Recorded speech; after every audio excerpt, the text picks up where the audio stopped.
আসসালামু আলাইকুম hi viewers, কেমন আছেন সবাই? আশা করি ভালোই আছেন।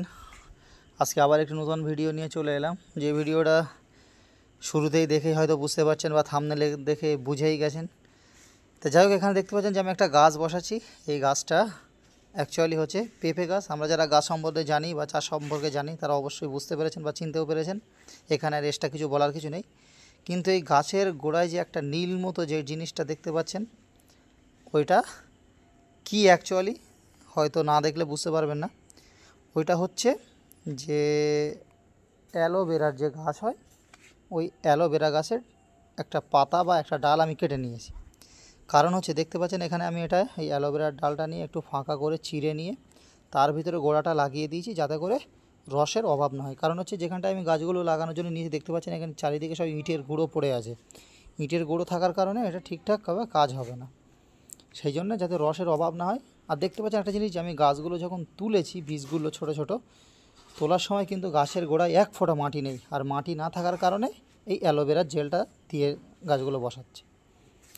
এতে করে কি হবে, জলের অভাবটা কম হবে, পানির অভাবটা কম পাবে, গাছটা ভালোভাবে দাঁড়িয়ে যাবে। আপনারা এইভাবে ট্রাই করতে পারেন। তা যাই হোক বন্ধুরা, এই গাছটা আমি বসিয়েছিলাম, সেখান থেকে আজকে প্রায় 20-21 দিন হয়ে গেছে। আমি এই গাছের রিভিউ একটু দেব, গাছগুলো কেমন হয়েছে সেটা একটু দেখাবো। আর আপনারাও চাইলে এইভাবে একদম বিনা খরচে, কোনো খরচ ছাড়া শুধু চারাগুলো জোগাড় করতে পারলে বসিয়ে দিতে পারেন। এটা কিন্তু আমি আমাদের যে মসজিদ বাগান আছে, ঠিক এই মসজিদের গা দিয়ে বা মসজিদের পাঁচিলের গায়ে গায়ে এই গাছগুলোকে আমি লাগিয়ে দিয়েছি। গাছগুলো লাগানোর আজকে 20 দিন বা 21 দিন হচ্ছে। তারপরে গাছগুলোর এত সুন্দর চেহারা হয়েছে, এত সুন্দর গ্লেজ হয়েছে, মানে দেখলে অবাক হয়ে যাবেন। কোনো সার ছাড়া, কোনো মেডিসিন ছাড়া। তা চলুন আমি একটু ব্যাক ক্যামেরা করে দেখতে সুবিধা হবে।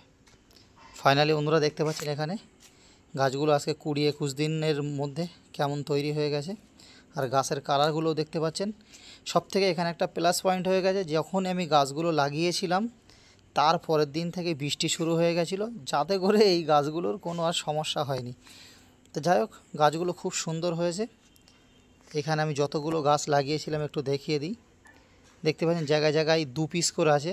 কারণ হচ্ছে ইচ্ছা করি এক এক জায়গায় 2-3টে করে লাগিয়ে দিয়েছি। কারণ হচ্ছে পেঁপে গাছ, একটা গাছ সাধারণত এক জায়গায় থাকলে ভেঙে যাওয়ার চান্স প্রচুর বেশি। কিন্তু 2-3টে একসঙ্গে যদি পাশাপাশি উঠে যায়, সেটাকে একটুখানি এদিক সেদিক করে দড়ি দিয়ে আটকস করে একটু বেঁধে রাখলে সেই ভেঙে যাওয়ার চান্সটা কম থাকে। কারণ হচ্ছে আমাদের এখানে প্রচণ্ড হনুমানের অত্যাচার আছে। প্রচুর পরিমাণে ঝাঁকে ঝাঁকে 20-30টা করে হনুমান চলে আসে। আর ওরা যখনই একটা গাছের উপরে ভর করে তখনই গাছটা এমনি ভেঙে যায়, বা ওরা যখন লাফ দেয় লাগলেই ভেঙে যায়। তাছাড়াও দেখতে পাচ্ছেন গাছের কালারটা কেমন হয়েছে, গাছের যে কাণ্ডটা, গাছের যে বডিটা কত সুন্দর মোটা হয়েছে দেখতে পাচ্ছেন। আর পুরোটা কিন্তু ইটের ওপর বসানি, এখানে মাটির কিছু নেই। কারণ হচ্ছে আমাদের এই মসজিদ বাগানের চারিদিকটাই ম্যাক্সিমাম সব রাবিশ দেওয়া, মাটি দেওয়া পাঁচিলের গাগুলোতে। তার উপরেই কোনো মতে একটু ফাঁকা করে বসিয়ে দিয়েছিলাম। সেখান থেকে গাছগুলো এত সুন্দর হয়েছে বা এত সুন্দরভাবে হবে এটা আমি নিজেও কল্পনা করতে পারিনি।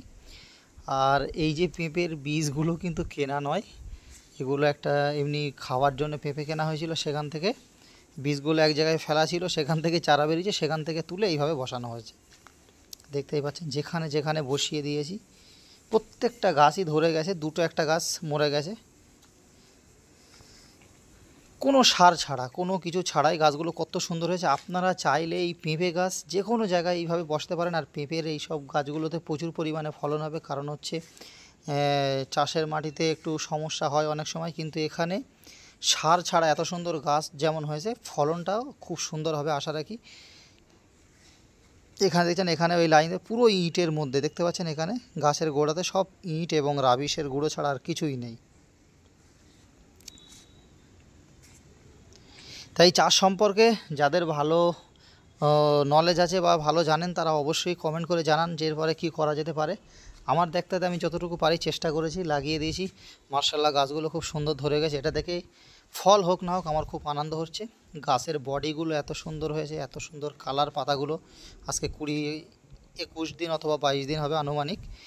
হ্যাঁ, ধরে নিন যদি বা 1 মাসও হয়, তবুও গাছগুলোর ফিটনেস খুব সুন্দর আছে, পাতার ঝাঁঝাল হয়ে আছে। তো যাই হোক, যারা চ্যানেলে এখনও নতুন অবশ্যই চ্যানেলটি সাবস্ক্রাইব করে আমাদের সঙ্গে থাকুন। আর এই ধরনের চাষবাস ফার্মিং ভিডিও চ্যানেলে প্রচুর পরিমাণে পেয়ে যাবেন, সেগুলো দেখতে থাকুন। আপনাদের সঙ্গে দেখা হচ্ছে নেক্সট কোনো ভিডিওতে। আসসালামু আলাইকুম।